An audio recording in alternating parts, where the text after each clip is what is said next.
Hey you! Yes you! Who else would I be talking to? Make sure you lay back, relax, put your headphones on, and enjoy the story.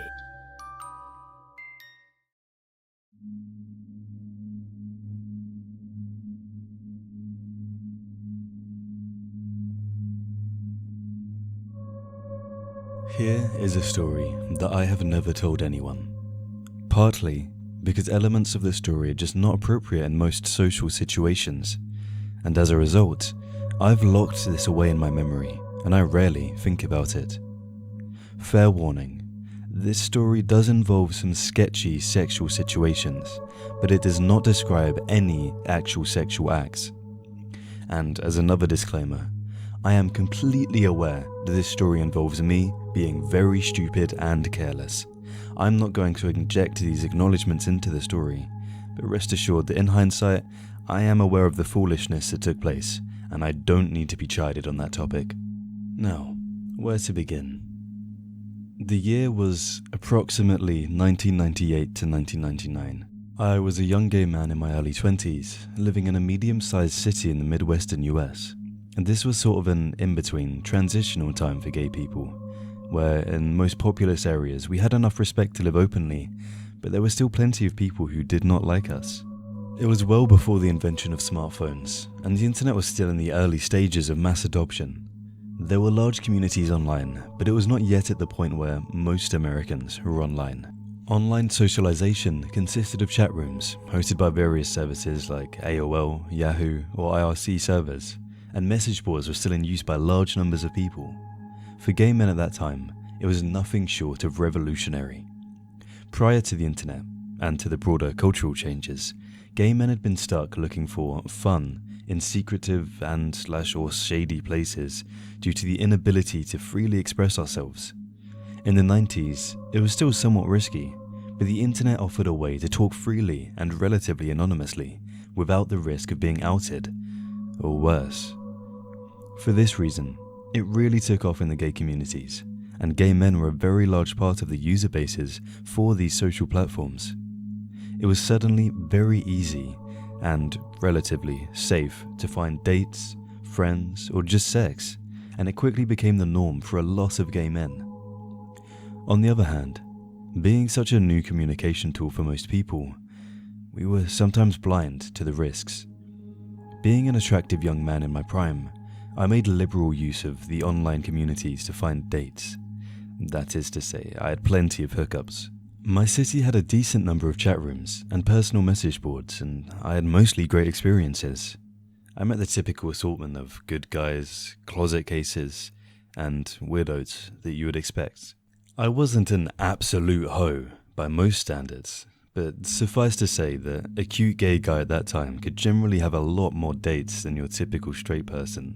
At some point during this time, I'd had some brief chat on a message board with a guy from my city. I forget his screen name, it has been over 20 years, so let's just call him Slim Guy 65.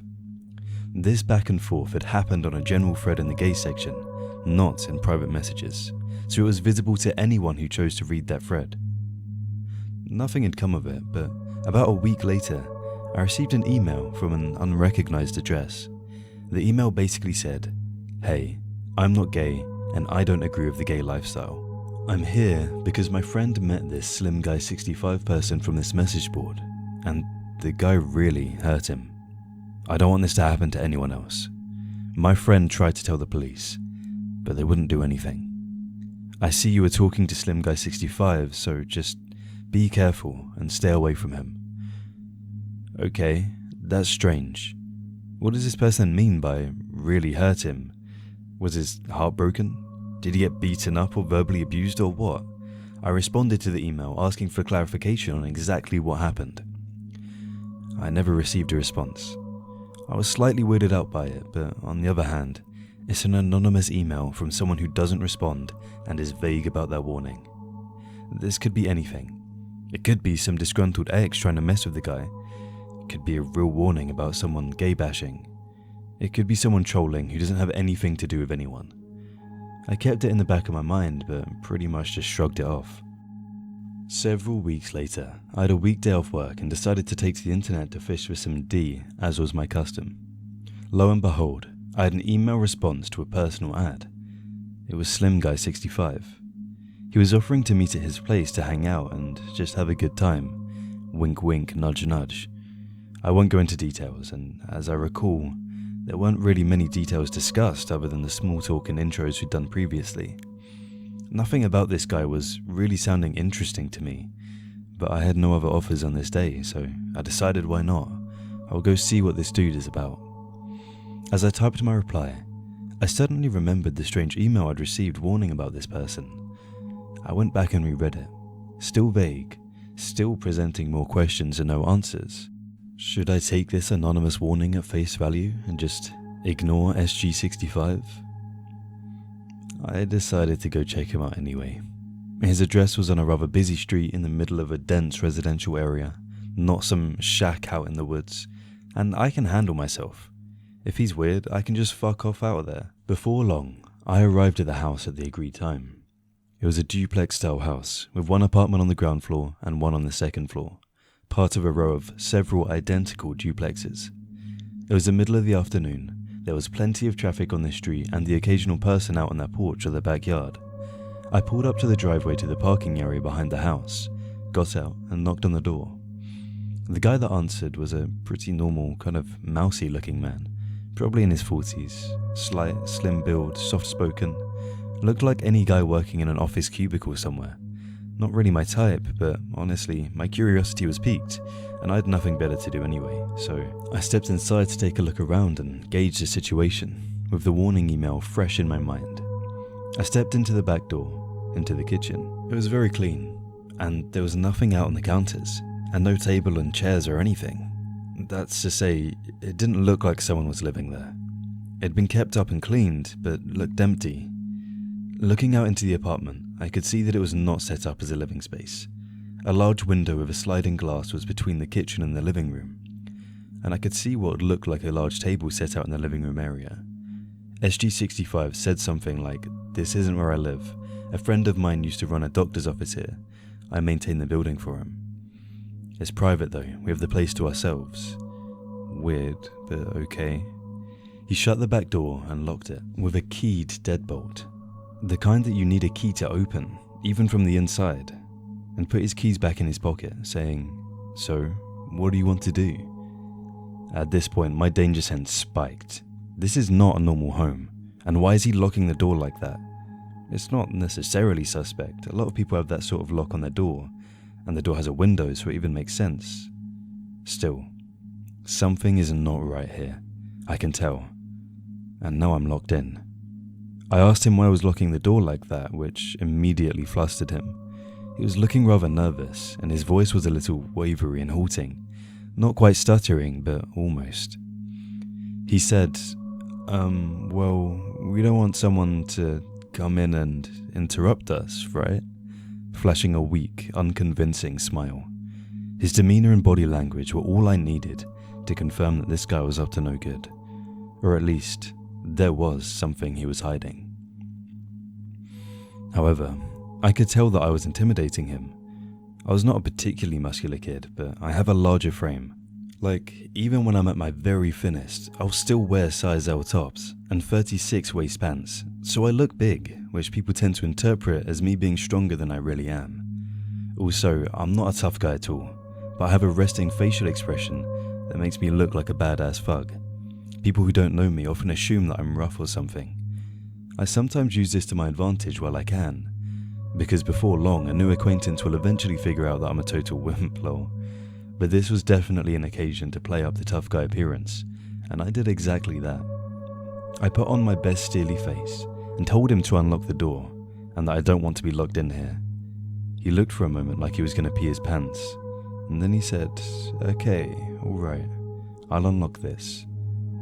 He unlocked the deadbolt, and I'll just lock the knob here, and he turned a little dial that locks the doorknob. That was fine with me.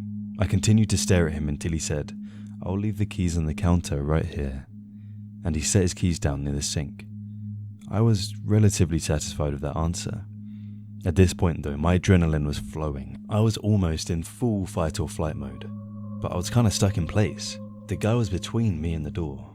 I was freaked out, but this little weasel didn't appear to pose any immediate physical threat to me. I could tell that his pant pockets were empty, and that I was intimidating the living hell out of him. I didn't know yet exactly what to do. Now keep in mind that despite my wordy descriptions, this all happened very quickly, without any really long pauses. It'd only been maybe 1 or 2 minutes since I'd stepped in the door. This all happened at the pace of a conversation. The guy was obviously nervous and trying not to appear so. He said, "Well, let's go in," and walked a wide path around me, through the kitchen into what would normally be the living room, and towards a hall to the right from there. I was familiar with this floor layout. It's very common in the area. The hallway would lead to 2 small bedrooms, with a bathroom in between them.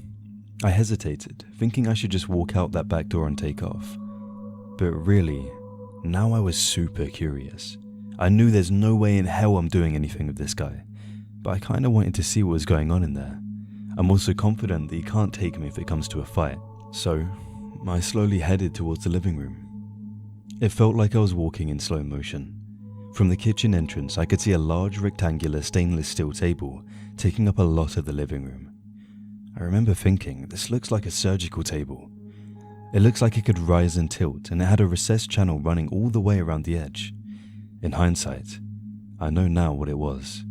It was 100% a mortician's table. The dude had a mortician's table in there. But at that time, I thought it just looked like a medical table of some sort. There was some other office type cabinets and stuff around, I think. But now all I really remember is the table in that room. The large front window looking out onto the street was covered by vertical blinds that were closed. SG65 said something like, "This used to be a doctor's office." Like I said, "Come on back here." The hallway revealed the room setup that I expected.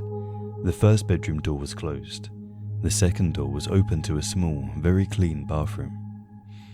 At the end of the hall was the other bedroom, which looked like, if the doctor's office story was true, had at one time been converted into an exam room. He said, "We can go in that room if you want. Go ahead and take a look." And he stayed by the other, closed bedroom door. The back bedroom door was open, and I could see that the walls were covered in a honey-coloured wood panelling, the type you might see in a den or office that hasn't been updated since the early 1970s. I slowly took a few steps down to that door, trying to be very aware of what Mr. Creepy was doing behind me. He didn't move. When I got up to that room, the first thing I noticed was the door had a keyed deadbolt lock, like the back door. This room locked from the outside. I wondered if there was a lever on the inside, but I pretty much knew the answer to that question without needing to check. I also saw a chair, a non-swiveling plastic desk chair with thin metal legs sitting near the center of the room. The room had an old, dark carpet and those wood-paneled walls. I noticed that the walls were completely paneled with no windows, and I know that room had at least one window, probably 2. So whoever did that paneling went right over the windows. There was also a phone in there, plugged in and sitting on the floor. It was an old office phone, probably from around the early 80s or 90s. Dingy beige plastic with several buttons to manage different phone lines, just sitting on the carpet near the wall, with the chair at a slight distance facing the phone. There was nothing else in that room. I was standing at the threshold of that room with one foot slightly in, absolutely not going past that door. I looked back at the dude. He was still standing by the other door, just nervously smiling at me, trying hard to look casual, but obviously very nervous or something. He said something like, "Well, what do you want to do?" Instead of answering, I felt around the back of the deadbolt lock. Sure enough, nothing there but the smooth wood of the door. It also dawned on me that I didn't see a light switch anywhere for the ceiling lamp. Where was the switch? Who knows? It should have been just inside the door, of course, but that original switch was covered up by the paneling. He mumbled something about not having the key to that lock, don't worry about it. I turned back to face the guy and just said, "What is it that you want to do here?" My skin had gone cold, as I realized that I was way too far into this apartment. I was running through my options in my head. What is this guy gonna do? He doesn't appear to have any weapon or anything in reach, but who the fuck knows what goes on in this place? What are you trying to do? He was almost totally derailed by that. He stammered out, some hot man-to-man fun? With the weakest smile I've ever seen, looking like he was just a hair's breadth away from panicking. That sounds comical, but really, that sentence was probably the most chilling part of the entire experience for me. It was the way he said it, like he had to come up with something on the fly, something that would sound plausible, and he failed. Who says that in real life? Hey, do you want to have some hot man-to-man fun? Nobody. It's like something you'd see on an advertisement for a cheesy porn site or something. That was it. I said, nope, I want to go, I'm leaving. He said, okay. I quickly walked past him as he flattened himself against the wall to avoid me, and I noped right out the living room dissection area and through the kitchen to the back door, which was thankfully still not dead-bolted. The keys were there on the counter. I let myself out of the door and didn't bother closing that as I saw him slowly coming to the door behind me. I deliberately walked, not ran, to my car. Looking back at the building, I could see that indeed there was a window facing the backyard area from that panelled room. But of course, it was covered up from the inside. Dude was shutting and locking the back door, and I left, heart pounding, skin icy cold, thinking, holy fuck, what was that? So, was this guy some kind of killer? Or was he just an awkward, closeted gay guy with access to a sterile-looking apartment with an autopsy or mortuary table, and a windowless room that locks from the outside, with a chair and a phone, and no light switch? It's clear to me that the poor soul who walks into that room gets locked in. He probably shuts off the light from somewhere and calls the phone. Other than that, it's anyone's guess what happens.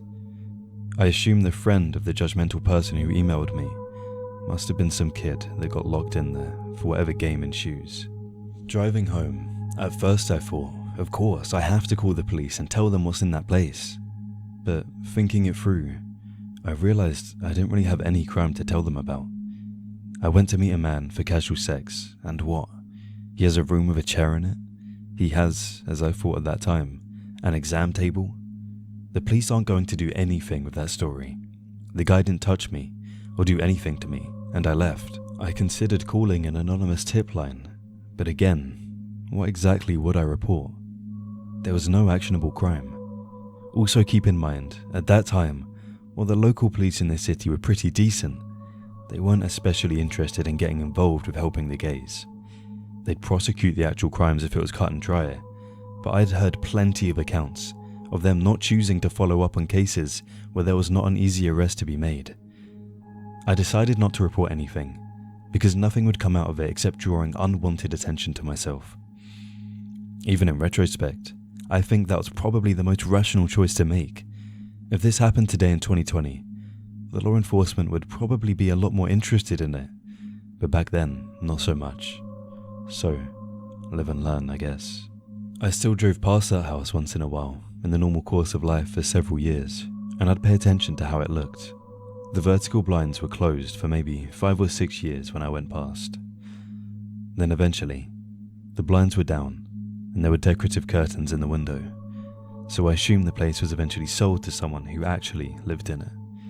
Around 2002, maybe 2003, there was a murder of a young man on the news. He'd been found in the next state, which borders on my city, so it's not very far away. I recognized the guy from the gay community, but didn't know him personally. A friend mentioned to me something about the local serial killer. I said, what? He explained that a few young men had gone missing over the past year, each after being at one specific dive bar, and each being found several miles to the north past the state line and out in the country. The case on the news matched up with that MO. My friend told me the young guy had been at that bar and left with someone the night he disappeared. The news report didn't mention anything about a gay bar or similar recent cases, of course. I had to wonder if my acquaintance from the internet had anything to do with it. The location of the murders apparently was nowhere near that duplex, at least according to the story I was told. I never heard of a resolution to their murder on the news, or any official mention of a suspected serial killer other than just some gossip.